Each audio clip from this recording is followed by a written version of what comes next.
Antes de ler o texto de João 19, verso 28, deixe-me ler aqui no nosso catecismo de Heidelberg, o Dia do Senhor 15, que retrata o sofrimento de Cristo, a explicação daquele artigo do credo, quando nós confessamos que Cristo padeceu sob Pôncio Pilatos, foi crucificado, morto e sepultado.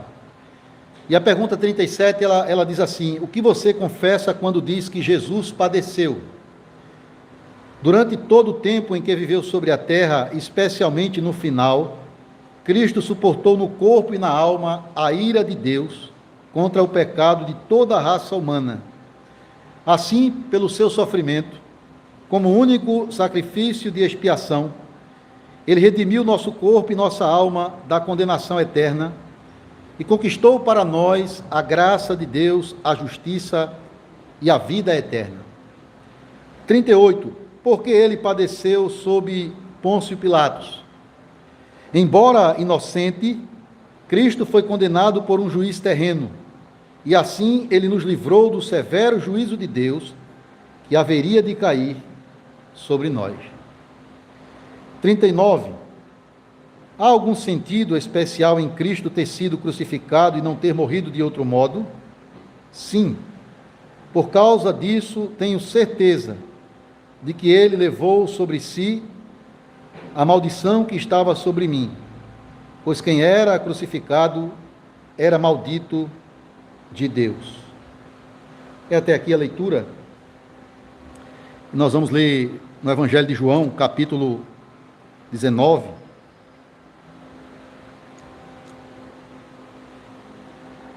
Versículo... Vamos ler do 28 até o 30. 28 a 30.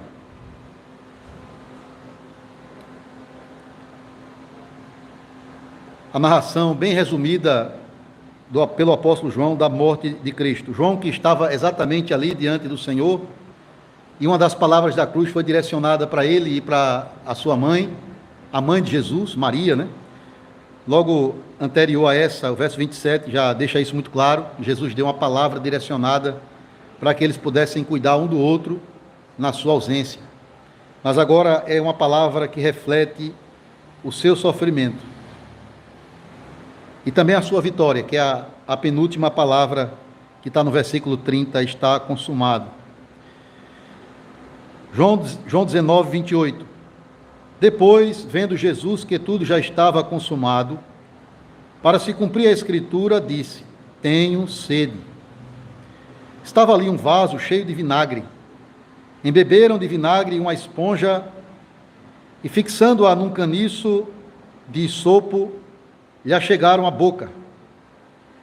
Quando, pois, Jesus tomou o vinagre, disse: está consumado.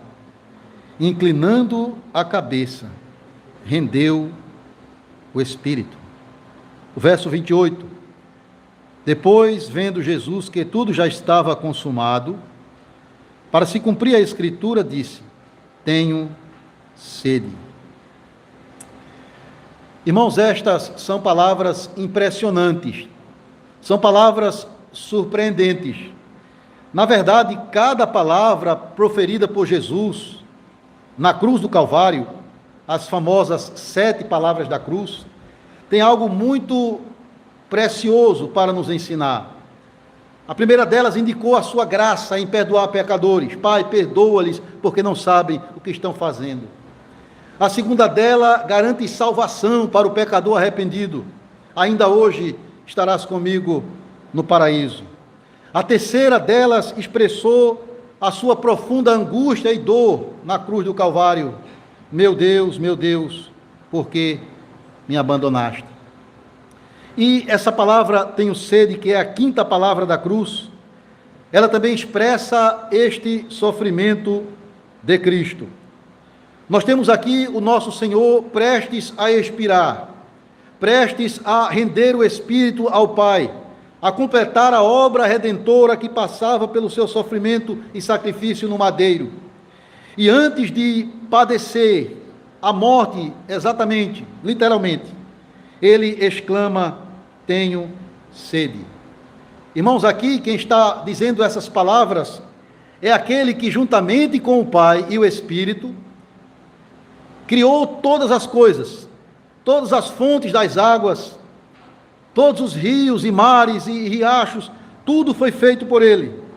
Mas agora ele necessita apenas de um gole d'água e não tem. É algo impressionante, irmãos. Não só por expressar a grandeza da dor e do sofrimento de Cristo, mas nós vemos aqui também uma expressão da fidelidade de Deus em cumprir literalmente cada uma de suas promessas relacionadas ao Messias e em especial aqui ao seu sofrimento. O Salmo de Davi, que certamente estava expressando ali no Salmo 69 algum momento de angústia pelo qual ele estava passando, na verdade, muito que é escrito naquele salmo aponta para o sofrimento de Cristo. O verso 21 que nós lemos lá é exatamente isso. Deram-me fel por alimento, e na minha sede me deram a beber vinagre. Então, todo o Antigo Testamento mostra, irmãos, nos seus mínimos detalhes, Cristo cumprindo cada palavra da Escritura, especialmente relacionadas ao seu sofrimento. O Salmo 41 fala que ele seria traído por um dos seus amigos. Isso aconteceu com Judas. O Salmo 31 fala que ele seria abandonado pelos seus seguidores. E de fato aconteceu. A maioria deles o abandonaram naquela hora que ele mais precisava. O profeta Isaías, em Isaías 53, fala que ele está diante dos seus acusadores em silêncio. Fala que ele será contado com os transgressores e ele está ali no meio de dois ladrões. Fala da zombaria que ele haveria de enfrentar. O Salmo 22 fala da sua angústia, da sua dor, a ponto de clamar: meu Deus, por que me abandonaste? Mas também fala do sorteio das suas vestes pelos soldados. Então, toda a Escritura aponta para esse sofrimento de Cristo. Também para a sua exaltação, é verdade, mas aqui o foco é o seu sofrimento, mostrando, irmãos, assim, que a palavra de Deus é confiável a nós, que tudo aquilo que Deus promete, Ele vai cumprir, que a palavra de Deus, ela é inspirada pelo Senhor, literalmente, e nós podemos confiar em cada uma de suas promessas. Séculos antes, 7 séculos atrás, o que os salmistas, o que os profetas falaram, se cumpriram na pessoa de Cristo. E é isso que João diz.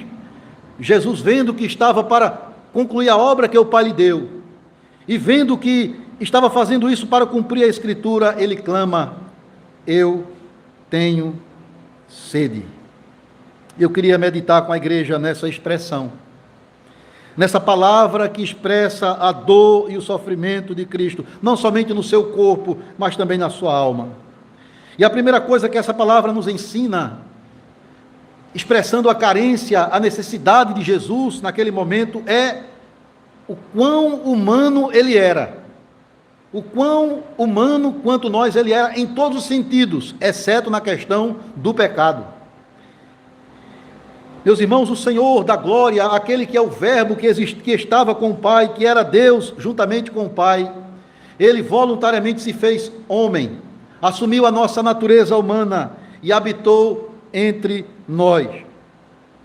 Ele esvaziou-se a si mesmo, diz a Bíblia, para assumir a forma de um servo, mas ele não deixou de ser quem ele era, verdadeiro Deus de verdadeiro Deus.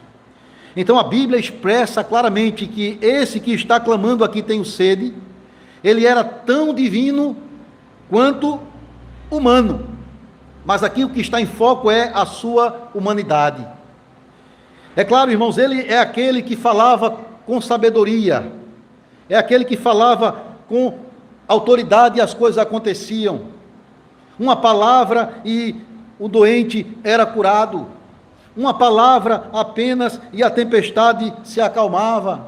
Uma palavra e o demônio fugia. Ele era divino. Quem vê a mim vê o Pai, ele disse. Mas ele também era humano. Ele assumiu as limitações da natureza humana. E a Bíblia mostra isso. O relato dos evangelhos mostra claramente a humanidade perfeita, absoluta de Cristo. Um bebê que nasceu, que veio a este mundo como um bebê frágil e indefeso, que precisou de um lugar emprestado para nascer. Que, como toda criança, crescia em estatura diante dos homens. E que, na sua vida, enfrentou as limitações da humanidade. Ele se sentiu cansado, ele teve fome, ele chegou a chorar de tristeza a morte de um amigo, e ele também teve sede. E principalmente aqui nesse momento, quando ele está pendurado no madeiro, nós vemos aqui nesse clamor de Cristo: tenho sede, a humanidade dele em humilhação. Porque Deus é autossuficiente. Deus, ele não tem necessidades como nós temos, ele não tem sede. Nós que, com a graça de Deus, estaremos no estado de glória com o Senhor, a Bíblia diz que os remidos, glorificados, nunca mais terão fome e nunca mais terão sede. Mas aqui nós temos, aqui nós vivenciamos essas carências, nós sentimos necessidades, nós temos limitações, nós temos dores, necessidades que precisam ser satisfeitas. E enquanto Cristo esteve aqui, ele também se colocou debaixo dessa condição, para cumprir a justiça de Deus, morrendo como homem, como substituto perfeito em nosso lugar.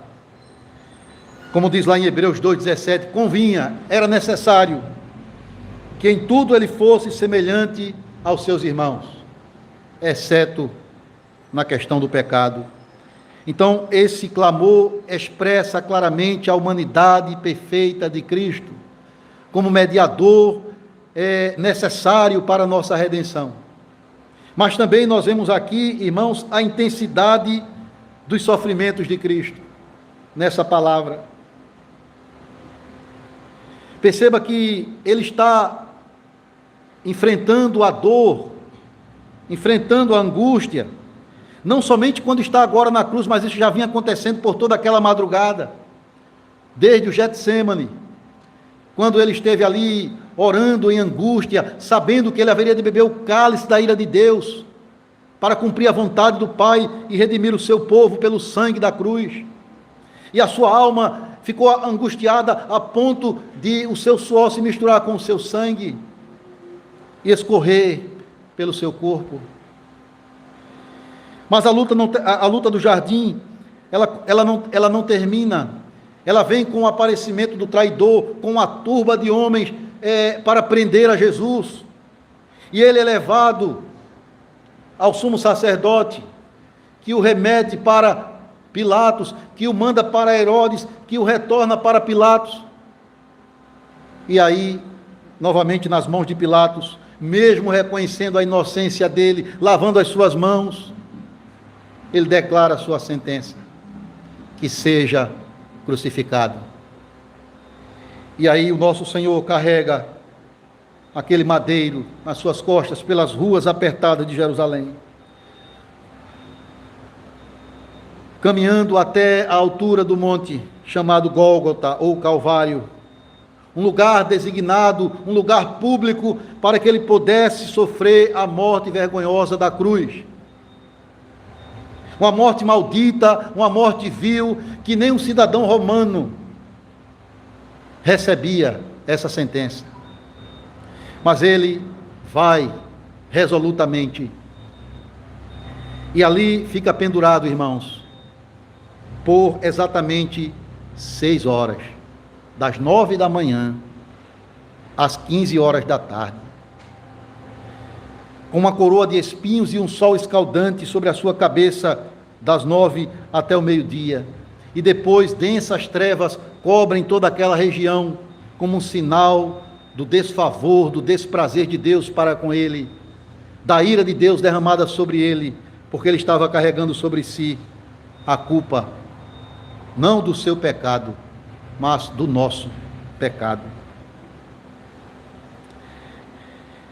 O que nós não vemos nas palavras de Jesus é uma palavra de murmuração, de reclamação da parte de Deus.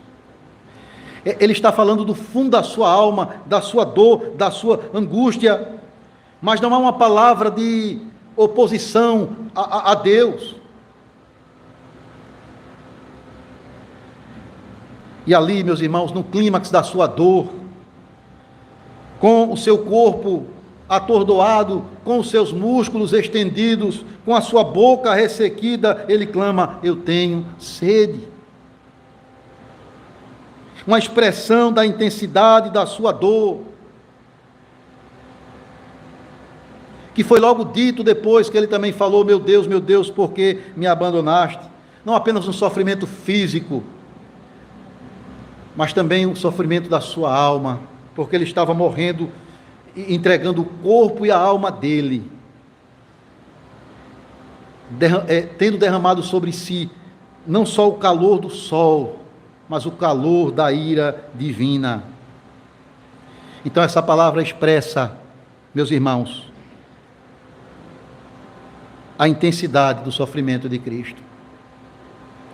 Mas também nós vemos aqui o cumprimento da palavra profética, como eu disse lá no início.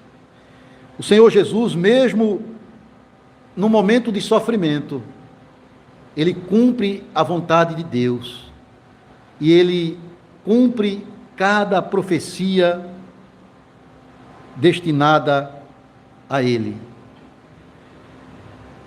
Vendo Jesus que todas as coisas estavam terminadas, para que se cumprisse a Escritura, ele diz: eu tenho sede.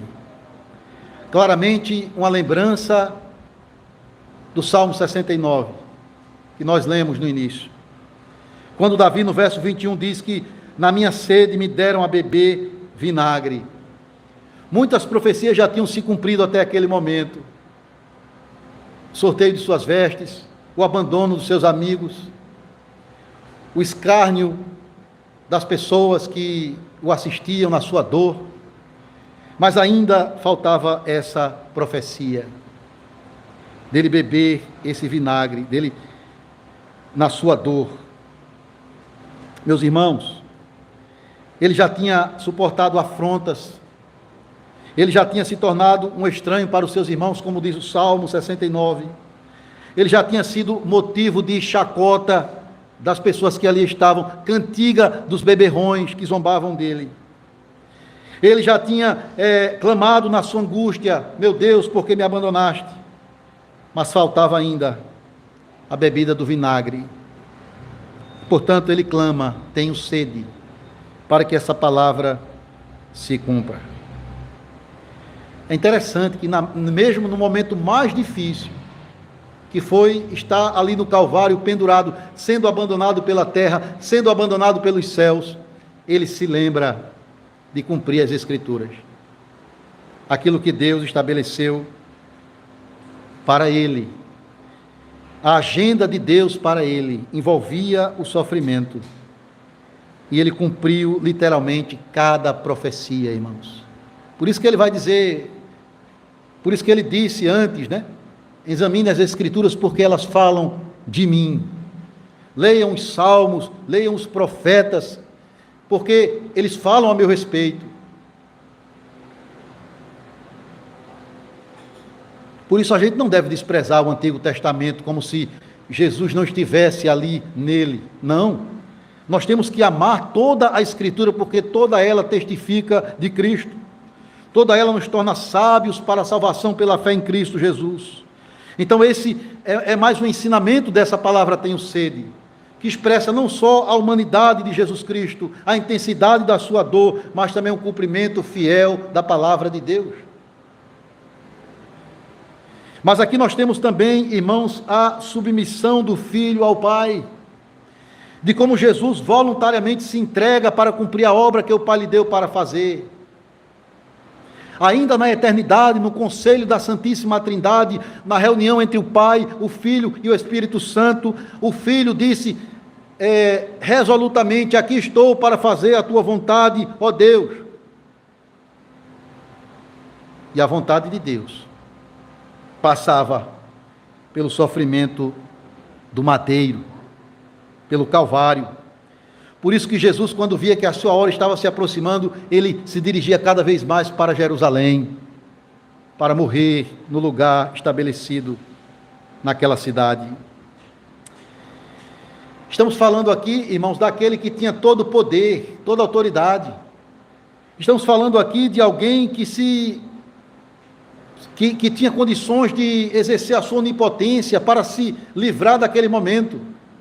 Lembra que quando o Judas chega com um grupo de homens para prender a Jesus, e um dos discípulos, eu acho que é o apóstolo Pedro, fere a orelha de um soldado, e Jesus impede isso e até cura o soldado. E Jesus dá uma repreensão a Pedro e aos demais discípulos, dizendo: olha, se eu quisesse, eu invocaria aqui agora 12 legiões de anjos para vir ao meu socorro. Você sabe quanto dá 12 legiões de anjos? 72 mil anjos. Cada legião são 6 mil. Claro que existem milhares e milhares deles a serviço do Senhor. Ele disse: se eu quisesse, eu poderia fazê-lo, mas ele não o fez. Irmãos, aquele que fez fluir água da rocha para o povo de Israel no deserto, porque era ele em seu estado pré-encarnado que estava ali, atuando juntamente com o Pai, para conduzir o seu povo naquela caminhada do deserto, e ele faz fluir água da rocha para todo o povo que estava também sedento. Agora ele abre mão de água para si mesmo. Apenas um anjo poderia fazer isso, trazendo água para ele, como serviram a ele na tentação do deserto logo depois. Aquele que alimentou multidões famintas, multiplicando pão e peixe. Aquele que fez a água se transformar em vinho para trazer alegria para um casamento, poderia nesse momento também providenciar um copo de água para si. Mas, irmãos, ele abre mão disso. Vocês já perceberam? Leia sobre todos os milagres que Jesus fez. Nenhum deles foi feito para si mesmo, para o seu conforto, sempre para abençoar a vida das pessoas. Ele abre mão, irmãos, porque ele veio para fazer a vontade do Pai. E a vontade de Deus era resgatar um povo para si. E só haveria remissão para este povo com derramamento de sangue, com alguém assumindo a culpa do pecador. E isso envolvia receber e beber cada gota do cálice da ira de Deus. Por isso Jesus carrega sobre si toda a nossa dor, toda a nossa culpa, mostrando a sua submissão ao Pai. E não foi fácil, porque ele disse no Getsêmani: Senhor, se possível, afasta de mim esse cálice, mas não seja como eu quero, e sim como tu queres. Estou pronto para entregar a minha vida em resgate por muitos.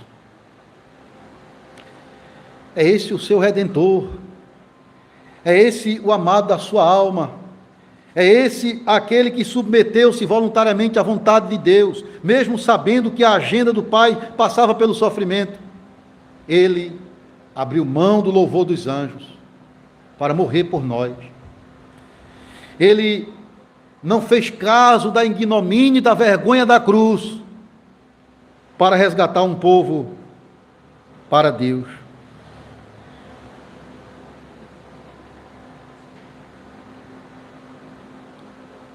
Meus irmãos, nós devemos aprender com Cristo aqui. É claro que esse sofrimento dele, esse chamado dele é único, mas no sentido de se submeter à vontade de Deus, nós devemos aprender com o nosso Redentor.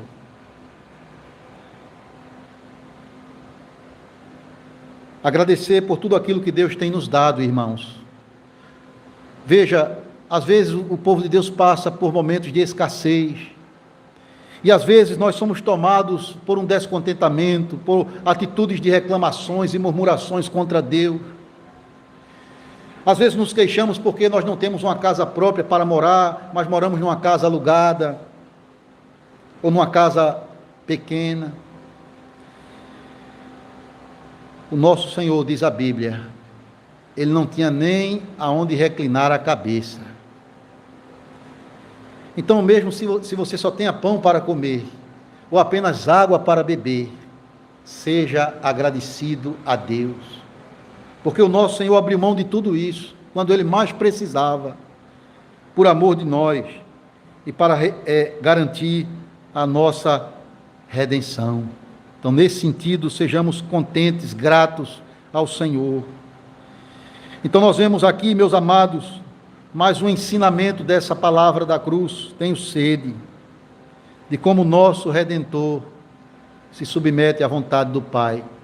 Como essa palavra expressa a sua humanidade em humilhação.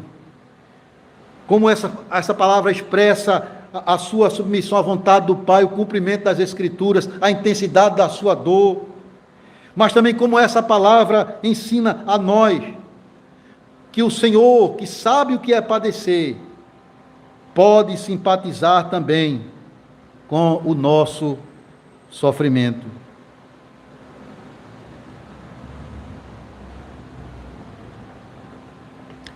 Nós ouvimos hoje pela manhã, meus irmãos, que no mundo teremos aflições, que devemos ser pacientes na tribulação. A Bíblia em nenhum lugar promete um paraíso na terra a nós. A caminhada com Cristo tem as suas agruras, as suas dores, as suas dificuldades. E eu disse uma palavra hoje de manhã aos irmãos, que nós somos identificados com Cristo, não somente no seu sofrimento, mas também na sua vitória. Nós contamos também com a sua graça e com o seu poder para nos socorrer em ocasião necessária.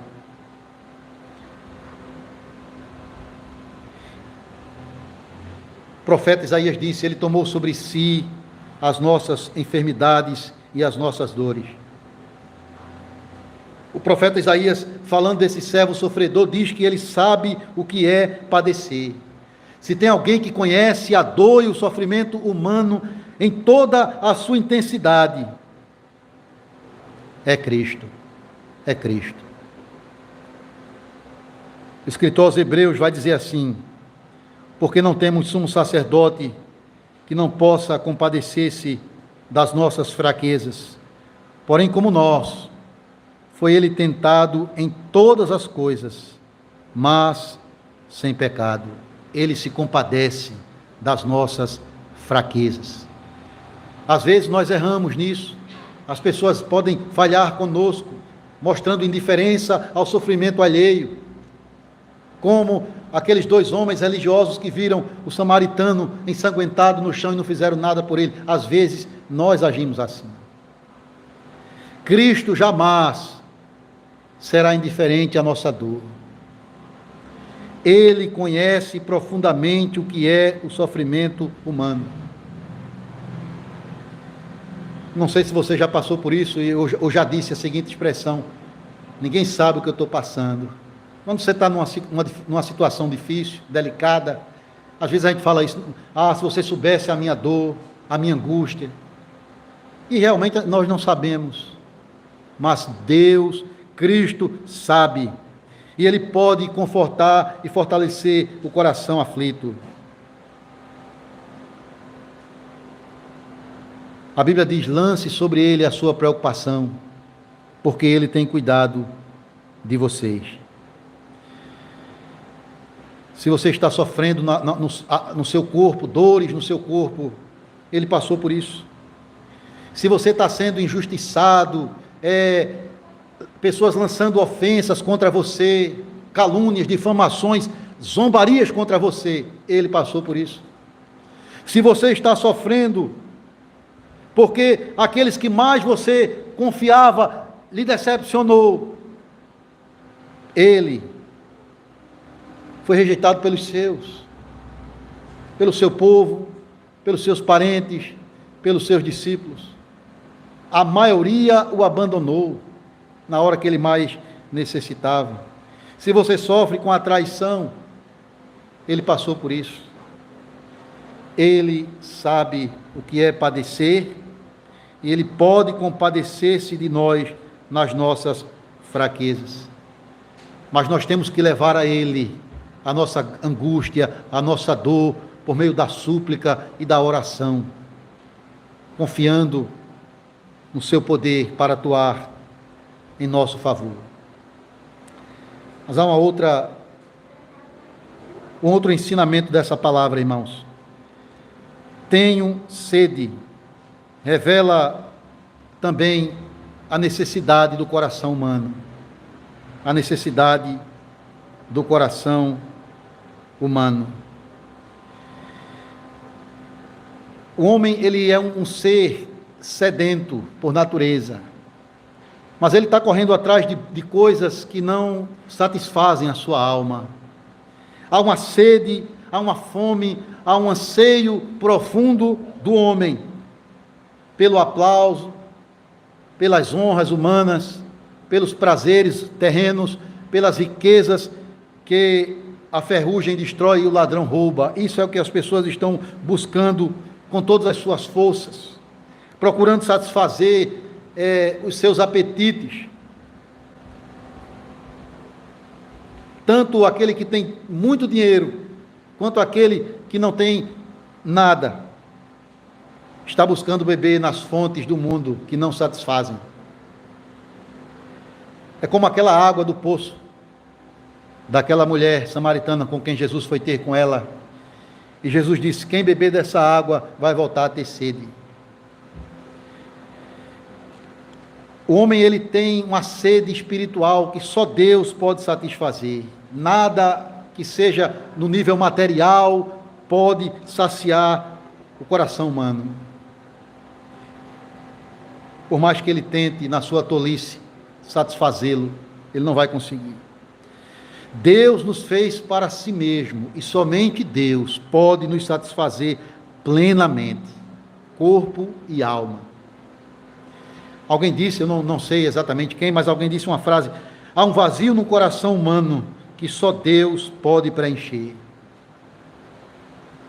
Porque Ele pôs a eternidade no nosso coração. Ele nos fez com a necessidade dEle para preencher a nossa alma. E se nós não estamos vivendo para Deus, nos voltando para Ele, sempre vai haver um vazio e um coração sedento, sem ter a sua sede saciada. Só Cristo pode saciar a nossa sede. Somente aquele que disse: tenho sede, tem as fontes das águas da vida para saciar a nossa alma. A água do poço da mulher, ele disse: quem beber dessa água voltará a ter sede. Mas acerca de si mesmo, como a água da vida, ele diz: quem beber desta água, quem me abraçar pela fé, nunca mais terá sede. O que é que ele quer dizer com isso? Que ele preenche o vazio da nossa alma, que ele nos satisfaz plenamente. Irmãos, que Cristo, ele pode nos dar a paz que o mundo não pode dar. Aquela esperança na qual nos alegramos, como nós ouvimos hoje de manhã, só em Cristo encontramos. Então, qualquer coisa que você busca debaixo do sol para satisfazer a sua vida fora de Deus, é aquilo que diz o pregador em Eclesiastes: vaidade de vaidade é correr atrás do vento. A melhor coisa a fazer, a coisa mais sábia, é entregar-se a Cristo e buscar nele a satisfação que você necessita. E Ele está disposto a nos alimentar, a nos dessedentar, a suprir as nossas necessidades, porque Ele diz assim: venham a mim, cansados, sobrecarregados de pecados, de aflições, e eu vos aliviarei. Venham a mim e vocês vão achar descanso em mim para as vossas almas. Esse é o convite gracioso do Redentor. Venha a mim com fé para beber da fonte da água da vida. Aqueles que desprezam a Jesus, que sofreu a dor em todos os sentidos para nos dar salvação, aqueles que desprezam isso, permanecem no seu estado de humilhação, de condenação e de necessidade. Meus irmãos, É importante destacar que aqueles que rejeitam o Evangelho de Jesus Cristo, enquanto Ele está chamando, cada vez de novo, batendo na porta com a pregação, vão sofrer a amarga dor, angústia e sede que aquele homem rico da parábola de Lázaro sentiu, quando estava no inferno sofrendo, e ele clama: Abraão, pai Abraão, tem misericórdia de mim, e pede a Lázaro para que molhe, apenas derrame um pingo de água na minha boca para me refrescar a língua. Ele não achou alívio. Ou seja, esse é o momento oportuno da salvação, saciar a sede da sua alma em Cristo somente, em Cristo somente. Ele bebeu o cálice da ira de Deus, para derramar sobre nós o cálice da bênção. Eu quero terminar dizendo, irmãos, que essa palavra de Jesus, tenho sede, ela também expressa o anseio de Cristo pela nossa comunhão, como Ele tem prazer de que nós o amemos e estejamos com Ele, irmãos. Veja só o que eu quero dizer com isso. Cristo, Ele é autossuficiente, principalmente agora no seu estado de glória. Ele não precisa de nada para completá-lo, Ele não precisa, mas Ele deu a vida dele, ele sentiu essa dor da sede, da angústia, do abandono do Pai na cruz, porque Ele estava resgatando um povo para si mesmo. Ele estava nos comprando para si com o seu sangue, para sermos a sua noiva amada, a igreja dele, o povo dele, as ovelhas dele. E se tem algo que alegra o coração de Cristo, que anseia o coração de Cristo, se tem algo que o fez enfrentar a cruz dolorosamente,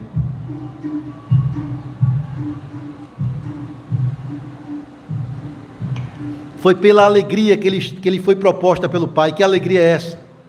Não só de voltar à presença do Pai, sentar-se à sua direita para reinar sobre todos, não só receber novamente o louvor e a adoração dos anjos que ele recebia no seu estado de glória antes de encarnar, mas também porque ele vai tomar para si um povo, para estar com ele no novo céu e na nova terra, a igreja amada de Deus, as suas ovelhas, por quem ele derramou o seu sangue. E ele tem prazer nessa comunhão, ele anseia por isso, mais do que alguém que está no deserto precisando de um copo d'água. Ele tem esse prazer, não porque necessita, mas porque ele se alegra, ele vai se alegrar com isso, porque ele vai dizer no último dia: aqui está o Pai e os filhos que tu me deste. Lembra do convite que ele faz à igreja de Laodiceia? A igreja que tinha uma série de pecados, uma igreja indiferente a Cristo, uma igreja que estava abandonando o Senhor, e ele ainda vai até aquela igreja graciosamente, chamando ao arrependimento, e ele diz uma palavra ali que todos nós conhecemos: eis que estou à porta e bato, se alguém ouvir a minha voz e abrir a porta, entrarei na sua casa, cearei com ele e ele comigo. É ele quem está buscando aqui, é ele que está ansiando em cear conosco, em desejar a nossa companhia na presença dele, não porque ele precisa, mas porque ele tem prazer na nossa comunhão, ele tem sede dessa comunhão, podemos dizer isso nesse sentido aqui. E a Santa Ceia expressa isso, irmãos. A ceia do Senhor, que aqui nós regularmente celebramos no culto, pelo menos no nosso caso uma vez por mês, é um antegozo do banquete eterno, quando ele mesmo, o anfitrião maior, estará conosco, como ele prometeu no dia que ele instituiu a ceia no lugar da Páscoa, que nós vamos beber com ele um vinho novo no reino de seu Pai, falando da satisfação que teremos nele, na sua presença. É nesse sentido. Portanto, amados, esse é o evangelho da quinta palavra da cruz, proferida pelo nosso Senhor na sua angústia: eu tenho sede. Uma palavra que expressa a humildade, a humanidade do nosso Senhor em humilhação, a intensidade do seu sofrimento, o cumprimento da palavra profética, a submissão voluntária dele à vontade do Pai que passava pela cruz. Uma palavra que expressa que nós devemos satisfazer a nossa vida em Cristo somente, porque ele já sofreu por nós. Uma palavra que expressa o desejo dele de estar conosco no novo céu e numa nova terra. Que Deus tenha misericórdia de nós e que o amor de Cristo nos constranja a amá-lo ainda mais, porque ele fez tudo isso, ele passou tudo isso, por todo esse sofrimento, por amor de você, por amor de mim, para não perecermos no inferno, uma sede eterna, um sofrimento eterno. Ele já esteve lá, no nosso lugar e para o nosso favor. A Ele a glória e o louvor para sempre. Amém. Amém. Meus irmãos, vamos orar ao Senhor. Amado Deus, Pai, nós te louvamos, ó Pai, pela Tua palavra que expressa não só a grandeza do sofrimento de Jesus Cristo, mas também a grandeza do Seu amor. O Seu amor em voluntariamente entregar a Sua vida na cruz, para redimir um povo para Deus. E nesta noite nós podemos relembrar disso por meio do sacramento da Santa Ceia, onde claramente podemos ver com os nossos olhos, experimentar com a nossa boca a grandeza do amor redentor de Cristo, seu corpo sacrificado, seu sangue derramado, para a remissão completa de todos os nossos pecados. Ó Deus, opera em nós para que possamos, pelo Teu Espírito Santo, negar a nós mesmos, tomar a nossa cruz, seguir o nosso Redentor, ansiar por Ele, desejar por Ele, ter sede dEle, da Sua justiça, e não das coisas passageiras deste mundo. Opera na Tua igreja, Senhor, pelo poder da Tua palavra e do Teu Espírito. Opera no coração daqueles que ouvem essa mensagem, para que se rendam aos pés da cruz e se entreguem pela fé ao Filho de Deus. Pois aquele que a Ele se entrega pela fé não será condenado, mas terá a vida eterna. Abençoa a Tua igreja, abençoa aqueles que padecem as mais diferentes provações, que olhem para Cristo, que sabe o que é padecer e tem poder para aliviar a nossa dor. Ó Deus, visita o Teu povo com graça, com misericórdia, com a Tua graciosa paz. Em nome de Jesus oramos. Amém. Amém.